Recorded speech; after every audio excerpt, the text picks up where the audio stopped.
नमस्कार, मैं हूं अनुकुल तिवारी और आप लाइव सिटीज देख रहे थे। कि आप सब जान रहे होंगे कि फर्स्ट शिफ्ट और सेकंड शिफ्ट खत्म हुआ। बीपीएससी शिक्षक भर्ती परीक्षा आज से शुरुआत थी। दोनों शिफ्ट खत्म हो गए। जो डर था कि लीक हो जाएगा वो नहीं हुआ। हमारे साथ नवीन सर हैं। आप बताइए कि क्वेश्चन पेपर लेके बैठे हुए हैं, कैसा लगा क्वेश्चन पेपर? अभ्यर्थियों से तो बाद में पूछेंगे, एक गुरु से पहले पूछ लेते हैं कि कैसा लगा जो सेट हुआ। जैसे ये तो जो पहली बार आप बात बोले कि जो आशंका था, ऐसा कुछ भी आशंका नहीं था। इस बार पूरा विश्वास था कि लीक तो नहीं होना है, इधर उधर कुछ नहीं होना था। लेकिन आशा के विपरीत बीपीएससी जैसे बीपीएससी अपना लेवल को मेंटेन रखा कि जैसे लग रहा था कि हम सबको एसडीएम बनाने वाले हैं। क्वेश्चन उसी तरह का दिया गया कि बीपीएससी दिक्कत वाली बात है, अच्छी बात है। इसको अच्छी बात कैसे आप मान सकते हैं? मैक्सिमम 90% बच्चों का रिव्यू आपको निगेटिव ही आएगा इसमें, और 10% वैसे स्टूडेंट हैं कि जो कि लगातार कमीशन का तैयारी करते रहे हैं या लगातार कम्पिटिटिव एग्जाम्स का तैयारी करते आ रहे हैं, उनको थोड़ा कम फर्क पड़ा है। लेकिन बाकी स्टूडेंट 90% इससे प्रभावित हुए हैं। क्वेश्चन का लेवल बहुत ही ज़्यादा टफ पूछा गया। इसको आप हाँ, मॉडरेट टू टफ, कुछ पेपर में 100% टफ। तो जैसे अगर कहा जाए तो जैसे 22 क्वेश्चन लगभग हिस्ट्री में पूछा है, वो कंप्लीट टफ की कैटेगरी में आएगा। बाकी साइंस से लगभग आपका 25-26 क्वेश्चन पूछा, उसको आप मॉडरेट कह सकते हैं। बाकी ज्योग्राफी को मॉडरेट कह सकते हैं। रीजनिंग को आप मॉडरेट से थोड़ा सा कम कह सकते हैं। लेकिन मैथ को फिर मॉडरेट से थोड़ा सा अधिक कह सकते हैं, क्योंकि मैथ में क्या है कि 22 सवाल मैथ से पूछा गया। उसमें 5 से 6 सवाल ऐसा था कि प्रत्येक जो भी स्टूडेंट अगर उस सवाल को बनाए होंगे तो 3 से 4 मिनट से कम नहीं लगा होगा कंप्लीट एक सवाल को बनाने में, क्योंकि वो कैलकुलेटिव था, कैलकुलेशन वाला सवाल था। उसमें टाइम निश्चित रूप से लगा होगा। लेकिन दूसरी बात ये भी है कि किसी भी कंपटीशन को पास करने के लिए कोई ज़रूरी नहीं है कि 100% हम बनाएंगे तभी हम कंपटीशन पास करेंगे। जैसे कि आपने कहा कि एक सवाल बनाने के लिए 3-4 मिनट लग गए, तो पूरा पेपर जो 120 मार्क्स का था, समय ठीक था या कम था समय? नहीं, वो तो टाइम मैनेजमेंट पर निर्भर करता है स्टूडेंट का कि किस तरीके से टाइम मैनेजमेंट किया। अब जैसे जीएस है तो जीएस में उस तरह का क्वेश्चन होता है, कितना भी आप दिमाग लगाएं तो ऐसा नहीं है कि ज़्यादा दिमाग लगाने से सही हो जाएगा। वो तो एक बार में देख करके आपको पता चल जाएगा। हाँ, तो आंसर आप उसका कर सकते हैं। सवाल ये है कि निगेटिव हटा दिया तो, अगर निगेटिव रहता तो क्या होता? जी, बहुत लोग छोड़ देते हैं। हाँ, निश्चित रूप से और ज़्यादा परेशानी होती है। अभी महिलाएं मिली थी, शिक्षक अभ्यर्थी जो थी, मैडम जी लोग मिली थी हमें।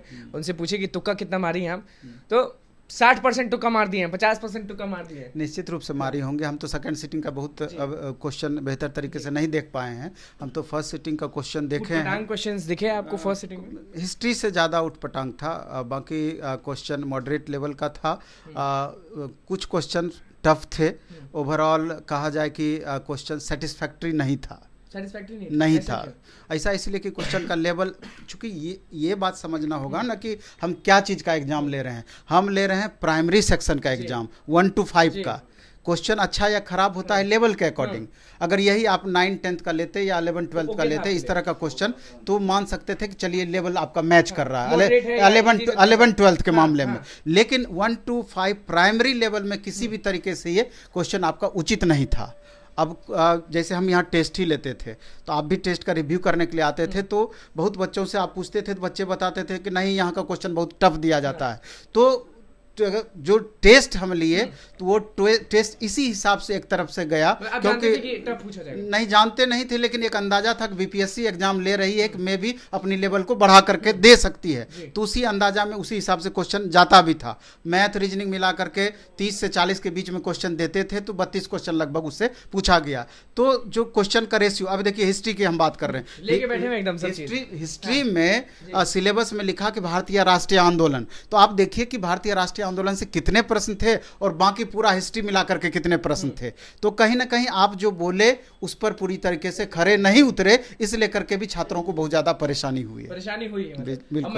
महिलाओं के लिए हमेशा आप आवाज उठाते हैं, वो कितना स्कोर कर लेंगे? तो अभी महिलाओं से हम बहुत ज़्यादा बात नहीं कर पाए हैं, क्योंकि अभी जस्ट एग्जाम समाप्त हुआ है, हम रिव्यू नहीं ले पाए। लेकिन फर्स्ट शिफ्ट वाले तो परेशान दिखे मैक्सिमम संख्या में बच्चे। परेशान दिखे। हाँ, मैक्सिमम संख्या गुरु जी में। परेशान दिखे कि ठीक दिखे? नहीं, बच्चे परेशान रहेंगे तो गुरु कैसे नॉर्मल रह सकते हैं? गुरु जी तो साफ कह रहे हैं कि ऐसा क्वेश्चन सेट किया गया कि लग रहा था कि एसडीएम का परीक्षा लिया जा रहा है। निश्चित रूप से उसमें सेटिस्फैक्ट्री नहीं था, लेकिन जो बच्चे डिजर्व करते हैं, जो तैयारी में टाइम दिए होंगे, और दूसरा परिस्थिति भी तो अब बिल्कुल विपरीत रहा। आप देख लीजिए ना कि 3 महीना जब से ये नोटिफिकेशन दिया गया, वैकेंसी दी गई है, तब से लगातार उतार चढ़ाव वाली परिस्थिति बनी रही। हमेशा कुछ ना कुछ रिव्यू, स्टूडेंट परेशान। इसी बीच सुबह उठते थे परेशान हो जाते, क्या आ गया, फॉर्म भरने में इतना तितम्मा, ऊपर से आप एस्टेट का इसी बीच में दे दिया गया, ऊपर से बीएड वाला इशू आ गया। तो मानसिक बीएड वाले मिले थे हमें सुबह, पूरा एकदम झंडा गाड़ देंगे, ये कर देंगे, वो कर देंगे, बहुत जोश के साथ मिले थे। लेकिन एग्जाम के बाद उनसे क्या रिव्यू दिया? बाद वो लोग थोड़ा से निराश थे कि पेपर पड़ा। हाँ, क्योंकि एक तो अनमने ढंग से वो एग्जाम देने के लिए गए, और जो प्रश्न पत्र देखे बिना मन के, हाँ बिना मन के, और प्रश्न पत्र जब देखे तो उनका आशा थोड़ा सा और धूमिल हुआ। तो जब बीएड वाले अभ्यर्थी के साथ ये रहा, तो डीएलएड वाले अभ्यर्थी के साथ क्या, आप अंदाजा लगा सकते हैं, क्योंकि उनका क्वालिफिकेशन ऑलरेडी कम होता है, तो स्वाभाविक है कि उनके साथ और ज्यादा। आपके कहने का मतलब है कि जब बीएड वाले अटके तो डीएलएड वाले कितना अटके होंगे? उनको झटके लगे, निश्चित रूप से झटके लगे। लेकिन हाँ, ये है कि अगर किसी भी तरीके से बीएड का मामला फंसता है तो डीएलएड वाले बच्चे अगर क्वालिफाई कर जाते हैं तो उनको परेशानी नहीं होना है, क्वालिफाई कर जाते हैं तो परेशानी नहीं होना है। सबसे अजीब क्वेश्चन कौन लगा फर्स्ट सिटिंग में? आपके तो दिमाग में सब चीज तुरंत बैठ जाता है। सबसे अजीब क्वेश्चन नहीं, हिस्ट्री से रिलेटेड क्वेश्चन हमको ज्यादा परेशान किया। जब गुरु को परेशान किया तो स्टूडेंट को कितना परेशान किया? नहीं, गुरु को कहने का मतलब हुआ कि ओवरऑल स्टूडेंट की नज़र से अगर देखा, क्योंकि टीचर का तो कोई भी सब्जेक्ट पढ़ाएं तो डेप्थ रहता ही है, लेकिन वो लेवल के अकॉर्डिंग क्लास में पढ़ाते हैं, अंतर यही होता है। अब प्राइमरी वाले को भी वही चीज़ पढ़ा दें, 11th-12th वाले को भी वही चीज़ पढ़ाएं तो वो गड़बड़ होगा। तो इसलिए लेवल के अकॉर्डिंग पढ़ाया जाता है, और इसी होप में पढ़ाया जाता है कि इसी हिसाब से एग्जाम में भी क्वेश्चन पूछे जाएंगे। पहला दिन समाप्त हुआ, खुश है? खुश ओवरऑल नहीं, ओवरऑल बहुत खुश हम नहीं हैं, लेकिन सबसे बड़ी बात है स्टूडेंट के लिए, आज की रात उनको और ज़्यादा भारी पड़ने वाली है, क्योंकि आप चेतावनी दे रहे आज की रात और भारी पड़ने वाली है। क्वेश्चन के लेवल के हिसाब से हम तुमको अलर्ट कर रहे हैं, क्योंकि कल हिंदी है, लैंग्वेज पेपर है, हिंदी और इंग्लिश का। तो देखना ये है कि वहाँ पर पहले से चेयरमैन सर हिंदी के मामले में अलर्ट मोड में डाले थे कि क्वेश्चन का लेवल हम ऊपर रखेंगे, सतही ज्ञान से काम नहीं चलेगा।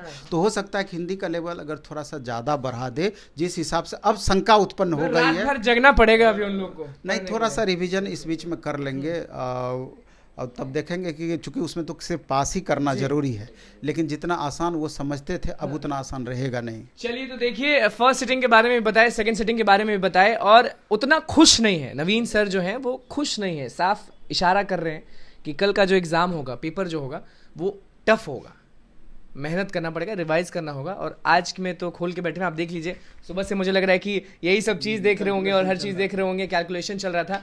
कट ऑफ तो अभी नहीं बताएंगे आप? नहीं, कल चर्चा करेंगे। कट ऑफ अभी नहीं बताएंगे? नहीं, कल के बाद। कल के बाद अभी नहीं कट ऑफ बताएंगे, क्योंकि सब परेशान है। तो बस लाइव सीरीज के साथ बने, चैनल को सब्सक्राइब करें। धन्यवाद।